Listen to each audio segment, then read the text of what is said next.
Bakit ganito ang buhay? Patong-patong ang suliranin. Bakit kahit anong aking gawin, di ko mahagilap ang solusyon? Bakit napakadilim ng mundo para sa akin?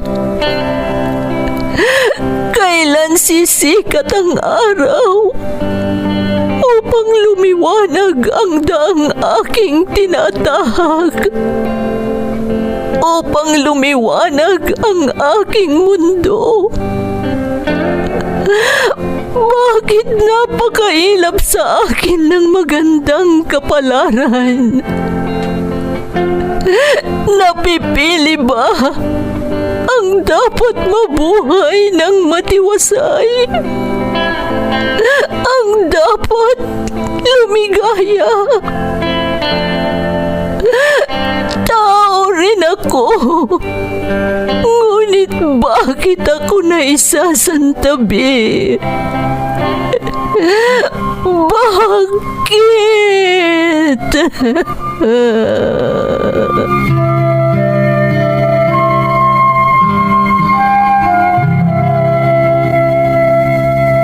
Puno ang mundo ng suliranin.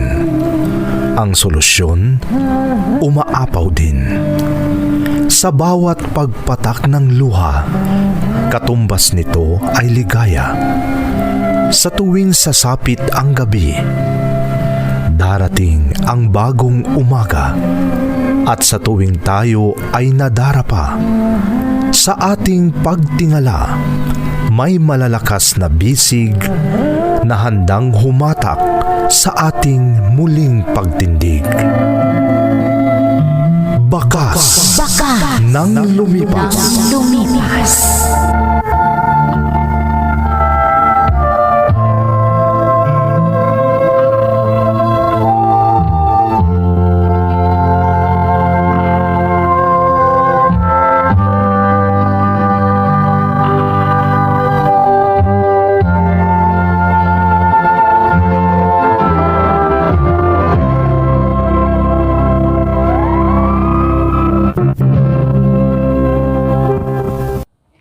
Don't forget to like and share and subscribe to this YouTube channel and hit the bell button.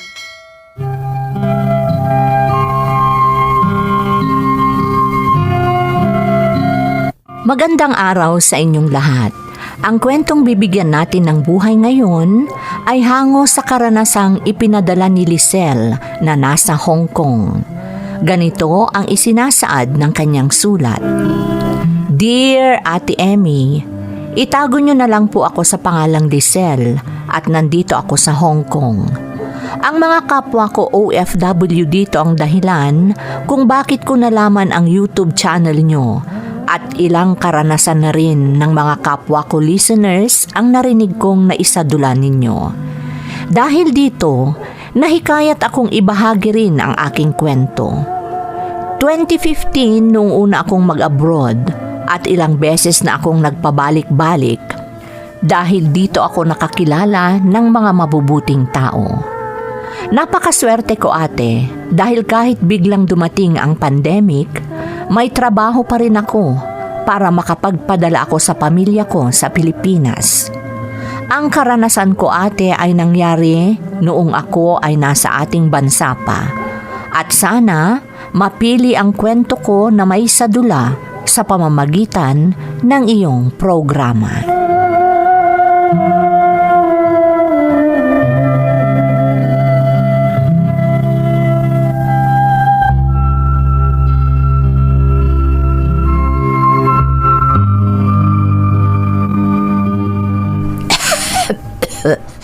Lisel anak, pasensya ka na.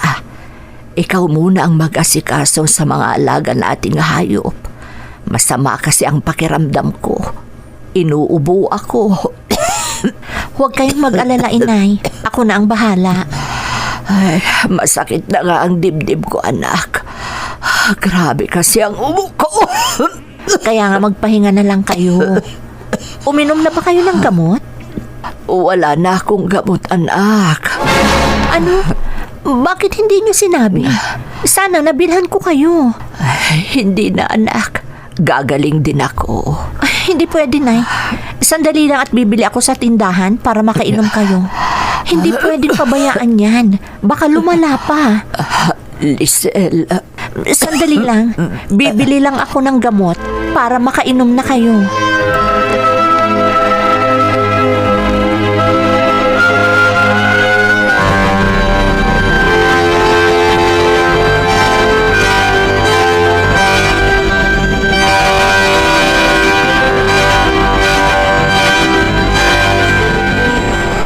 Buti na lang at napainom muna ng gamot ang nanay mo, Lisel. Gumaan na ang pakiramdam niya. Nakatulog na siya. Naku, Itay, halos ayaw niyang uminom ng gamot. Magpapahinga na lang daw. Buti at hindi ka pumayag. Kung hindi, siguradong inatake na naman siya ng ubo. Oo nga po, Itay. Kayo, baka naman mapabayaan niyo rin ang sarili niyo. Baka matulad kayo kay Inay. Matigas din ang ulo niyo eh. Anak, wag mo akong intindihin. Malakas ako. Huwag kayong kampante na wala kayong nararamdaman, Itay. Dapat, proteksyonan mo rin ang kalusugan mo. Mahirap na. Oo na. Di bale, at hindi naman ako masyadong napapagod sa pagkakarpintero ko. Basta, huwag kayong pakampante. Alagaan niyo ang sarili niyo.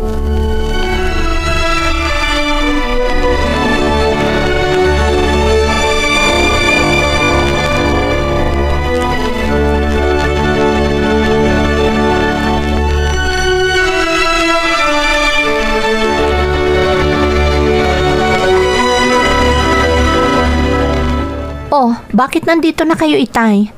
Ang aga namang natapos ang trabaho niyo. Nako anak, pinauwi na kami ng foreman namin. Hindi kasi dumating yung mga materyales na in-order niya. Wala kaming magawa. Ganun po ba? Oo, kaya umuwi na ako. Ay, oo nga pala. Nakausap ko si Mrs. Carpio. Bakit po si Mrs. Carpio, Itay? Naghahanap daw siya ng magbabantay sa bahay niya. Yun bang caretaker? Ha? Tinatanong niya kung ano ang trabaho mo. Sinabi ko sa kanya na wala kang permanenteng trabaho. Ang sabi ko, part-time ka lang sa trabaho mo ngayon. Sinabi niyang kung gusto mo, pumunta ka sa kanila para makapag-usap kayo. Bakit po kaya, Itay? Hindi ko alam, anak. Pero alam naman nating lahat dito sa ating lugar na matulungin si Mrs. Carpio. Ang mabuti pa ay puntahan mo na lang para malaman mo kung ano ang sasabihin niya sa'yo. O sige, Tay. Andito naman na kayong kasama ni Inay. Pupuntahan ko kaagad si Mrs. Carpio para makapag-usap kami.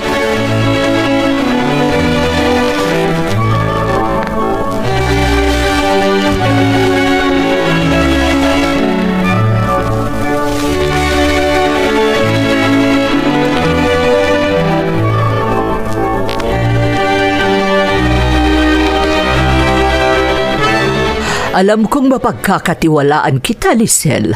Kaya gusto kong ikaw ang maging caretaker dito sa bahay habang nagbabakasyon kami sa abroad. Ha? Madam? Yun ay kung papayag ka. Ay, syempre, kailangan mong manatili dito habang wala kami. Mga 1 taon siguro o mas matagal pa. Depende sa sasabihin ng pamilya ko kapag nandun na kami. Madam, gusto ko po yung alok na ibinibigay niyo sa akin. Pero, hihilingin ko sana na kung maari, isama ko ang aking ina dito para mabantayan ko rin siya. Walang problema sa akin yan. Mas gugustuhin ko pa nga kung may kasama kang magbabantay sa bahay ko. Pero 1 caretaker lang ang babayaran ko, ha? Hindi ko kayo kayang bayaran na mag-ina. Walang problema, madam. Hindi hihingi ng sweldo ang nanay ko. Ang mahalaga lang sa akin ay may kasama ako dito. Ang hirap po kasing mag-isa. Andyan naman si Arman na hardinero. Kaya lang, stay out siya. Araw-araw siyang pumupunta pero umuwi din siya ng hapon. Pero gusto ko yung sinabi mo na sasamahan ka ng nanay mo.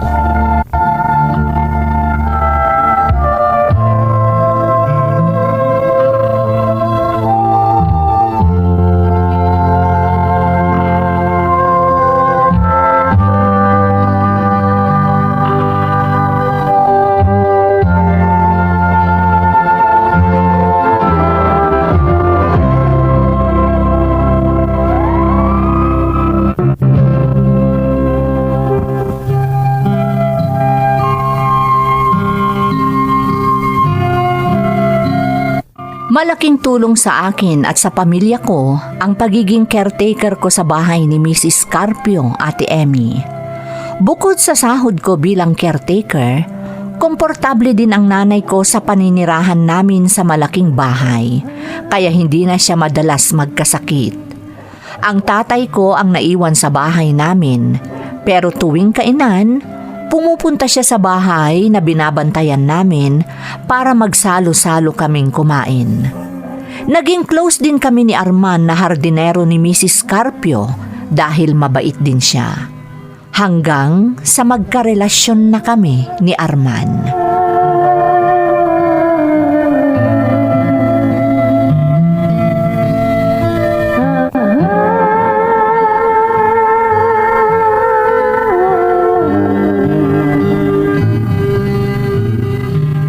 Bakit tumawag sa'yo si Madam? Nagustuhan daw nilang pamilya ang kanilang pagtira sa abroad. Kaya baka matagalan pa sila doon. Ibig sabihin yan, titira pa kayo ng matagal ng nanay mo dito. Bagay na gusto ko rin, Arman. Dahil napapansin kong bumuti na ang kalusugan ng nanay ko simula nang nandito kami. Di tulad nung nasa bahay kami na madalas siyang magkasakit. Lagi siyang inaatake ng ubo. Sa bagay. Lisel, matagal na rin tayong magkasintahan. Gusto ko sanang makausap ang mga magulang mo. Arman? Gusto kong magpakasal na tayo. Alam kong kasya na ang naipon ko. Sigurado ka? Baka nabibigla ka lang. Hindi naman ako nag-aapura. Talagang gusto na kitang pakasalan, Lisel. Para magkaroon na tayo ng sariling pamilya. Kaya kakausapin ko na ang mga magulang mo.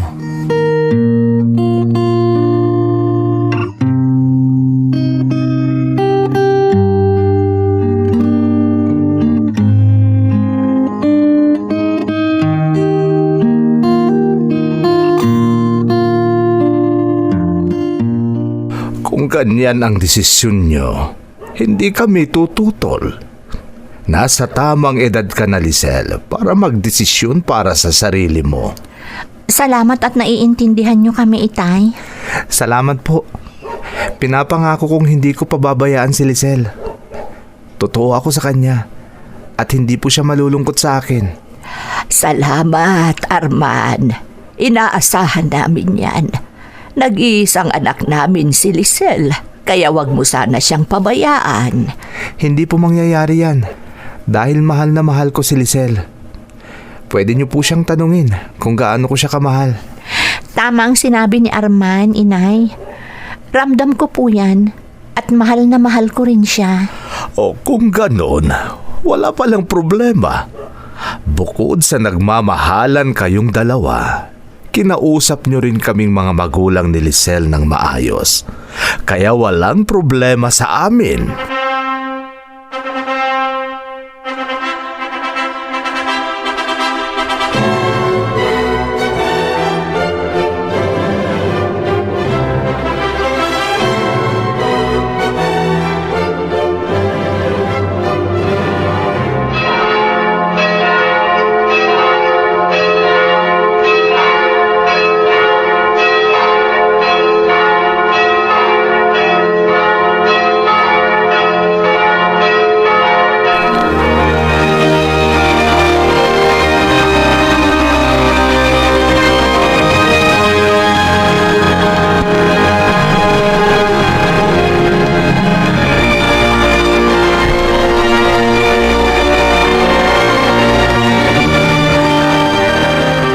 Kumusta naman ang buhay may asawa, anak?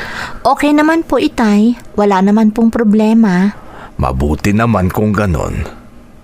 Mapalad kayo ni Arman dahil nakatira kayo sa malaking bahay ni Mrs. Carpio. Kayo ang pinagkakatiwalaan niya. Oo nga po, Itay. Pero palagi kong sinasabi kay Arman na kailangan naming mag-ipon para makapagpatayo rin kami ng sarili naming bahay. Dapat lang. Huwag kayong umasa na habang buhay kayong titira sa bahay ni Mrs. Carpio. Saan kayo pupunta kung sakaling umuwi na sila? Tay, Hindi naman sa minamaliit ko, anak. Pero masikip ang bahay nila Arman. Hindi kayo pwedeng tumira ng maayos doon. Mas lalo na pag may anak na kayo. Mas mabuti pa sa bahay at mas maluwang ng kaunti. salamat sa alok nyo, Itay. Mahalaga talaga ako sa inyo. Nag-iisa kang anak namin, Lisel. At kung ano man ang kailangan mo, handa kaming ipagkaloob sa iyo hanggat kaya namin. Tandaan mo yan, anak.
Arman, parati ka nalang ginagabing umuwi. Ano bang problema kung gabihin ako? Ha? Arman, simula nang ikasal tayo, ngayon lang ako magtatanong kung bakit lagi kang ginagabi kung umuwi. Minsan, lasing ka pa. Hindi mo na magawa ang mga trabaho mo dito. Ano bang pakialam mo? Ha? Hoy, Lisel, asawa lang kita. Wala kang karapatang sitahin ako. Gagawin ko ang lahat ng gusto ko at wala kang pakialam. Naintindihan mo ba? Arman, Mula ngayon, ayokong sinisita mo ako, ha? Kapag ako ang nabwisit, makakatikim ka talaga sa akin.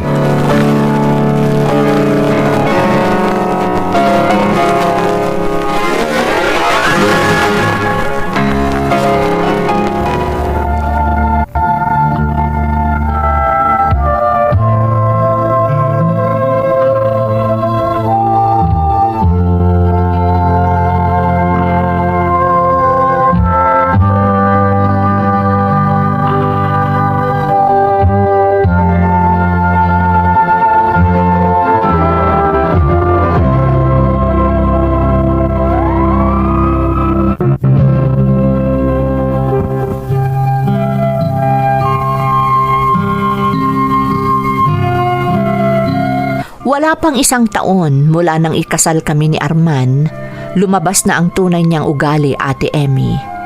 Nadismaya ako dahil hindi ko siya nakitaan ng ganung ugali noong nanliligaw pa siya sa akin. Sa kasamaang palad, tuluyang naapektuhan ang kanyang trabaho kay Mrs. Carpio at umabot pa sa aming mga amo na madalas siyang umuuwi ng lasing sa bahay na aming binabantayan. Ilang beses kaming tinawagan at kinausap ni Mrs. Carpio, pero dahil sa kagagawan ni Arman, napalayas kami sa bahay niya. Dahil wala kaming sariling bahay, nanuluyan kami sa bahay ng aking mga magulang.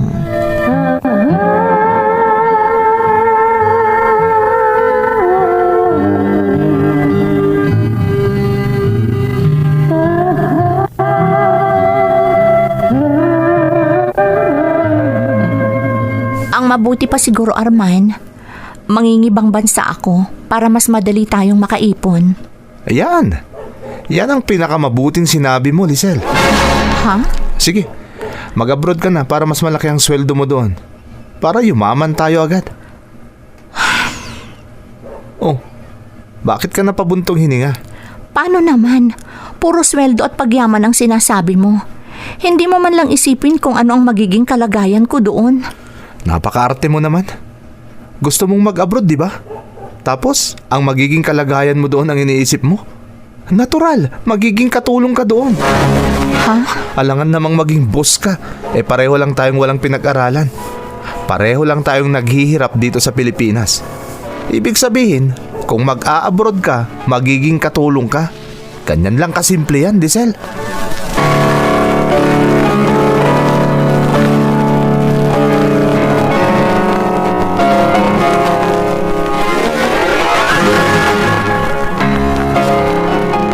Wala kang mapapala kung mananatili ka sa piling ng asawa mo, Lisel.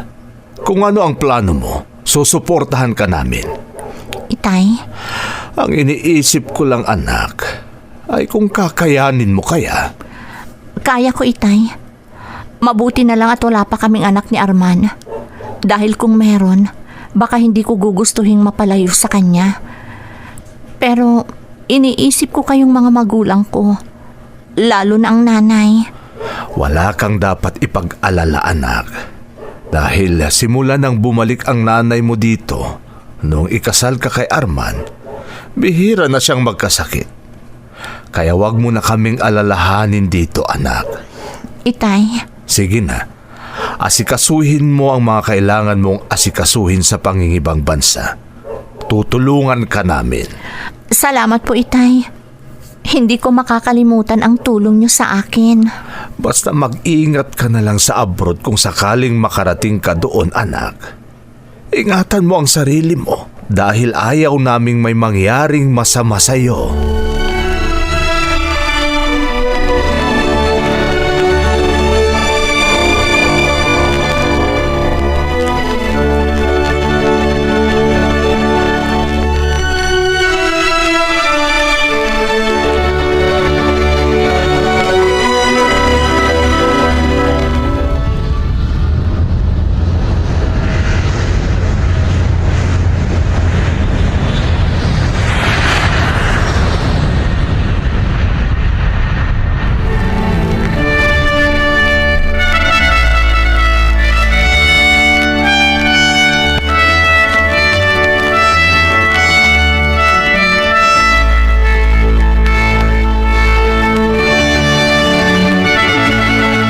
Kapapadala ko lang ng pera. Humihingi ka na naman, Arman. Magkano lang naman yung pinadala mo sa akin? Minsan ko lang ipinusta sa sabong. Ano? Arman, mahirap ang trabaho ko dito. Pero pinangsasabong mo lang ang pera na pinapadala ko sa'yo. Huwag ka nga, Lisel. Imposibleng naghihirap ka dyan. Ang sabihin mo, nagpapakasarap ka dyan. Ano ba namang klaseng pag-iisip yan, Arman? Ano bang pinagsasabi mo? Sabi mo noon, magiging katulong ako sa pagpunta ko dito, di ba? At ngayon, sinasabi mo yan. Kung alam mo lang kung ano ang sitwasyon ko dito, halos hindi ako nagpapahinga para kumita lang ng pera. Ngayon, yan ang sasabihin mo sa akin. Ang dami mong alam. Basta magpadala ka ng pera. Hindi kita padadalhan dahil hindi mo alam ingatan ang pinaghihirapan ko dito. Grabe naman itong si Arman. Hindi niya alam ang paghihirap ko dito. Tapos, ganun ang sasabihin niya sa akin. Kakaiba talaga ang ugali ni Arman. Nakakainis.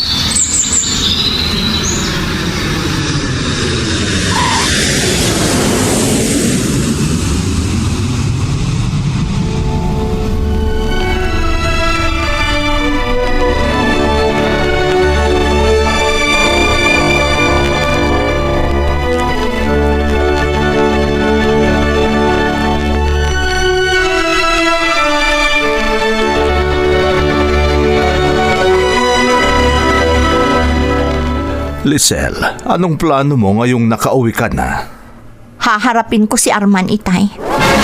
Ano? Pero anak, ikinuwento na namin sa iyo ang lahat. May kinakasama ng iba si Arman. Baka lalo lang lumaki ang gulo dahil sa binabalak mong yan, Lisel. Huwag kayong mag-alala, Itay. Hindi ako manggugul. Lisel! Nandito na ako! Ako na ang haharap. Hindi, Itay. Haharapin ko siya. Problema naming mag-asawa ito. Kaya ako ang haharap sa kanya.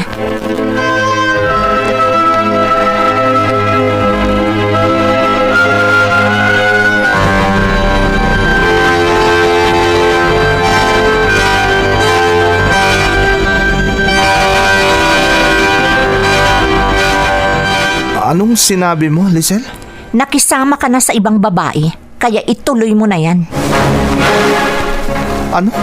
Hindi ako tanga para makipagbalikan ulit sa'yo pagkatapos ng mga ginawa mo sa akin. Lisel? Akala ko magbabago ka kapag lumayo ako sa'yo. Pero hindi pala. Dahil mas malala pa ang ginawa mo. Nakisama ka pa sa ibang babae. Lisel, isipin mo naman. Iniwan mo ako. Iniwan kita para magtrabaho, para umunlad ang buhay natin, at para bigyan ka ng pagkakataon na makapag-isip kung mahalaga pa ba ako sa'yo o hindi na. Ha? Iniwan kita para matauhan ka, pero iba ang ginawa mo. Kaya sorry, Arman. Ayoko nang bumalik sa'yo. Ikaw ang gumawa ng dahilan para maghiwalay tayo.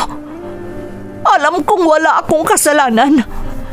Gawin mo na lahat ang gusto mo dahil hindi na ako babalik sa'yo.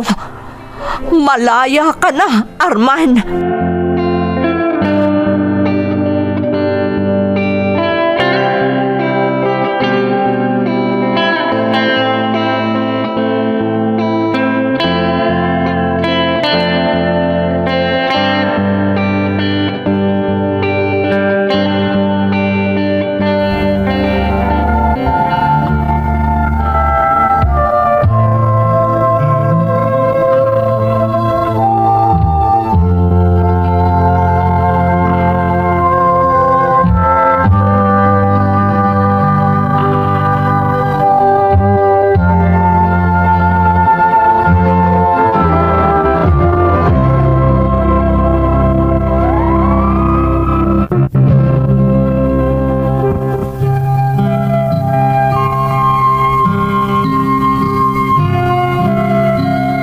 Aminado akong ninais kong isalba ang estado namin ni Arman, Ate Emmy.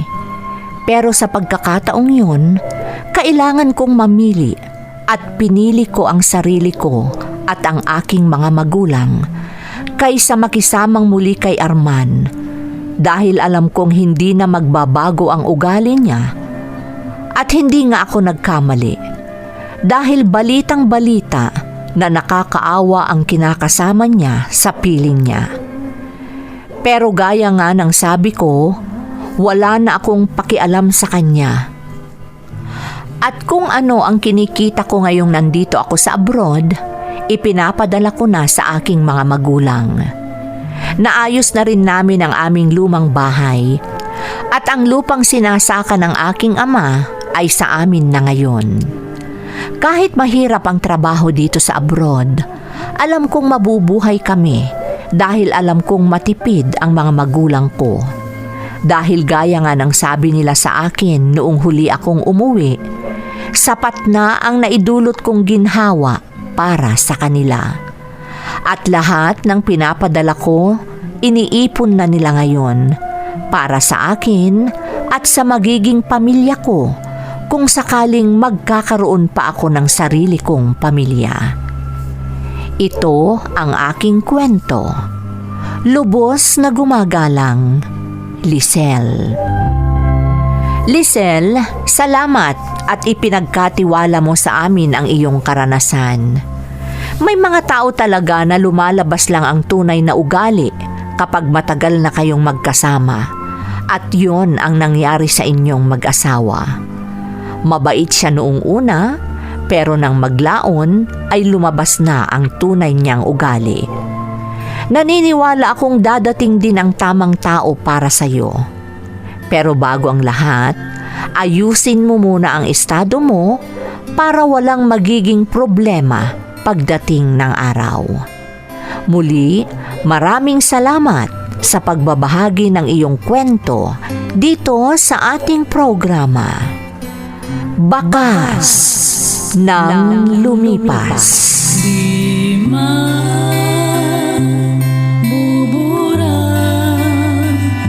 sa isipan ang mga pagsubok.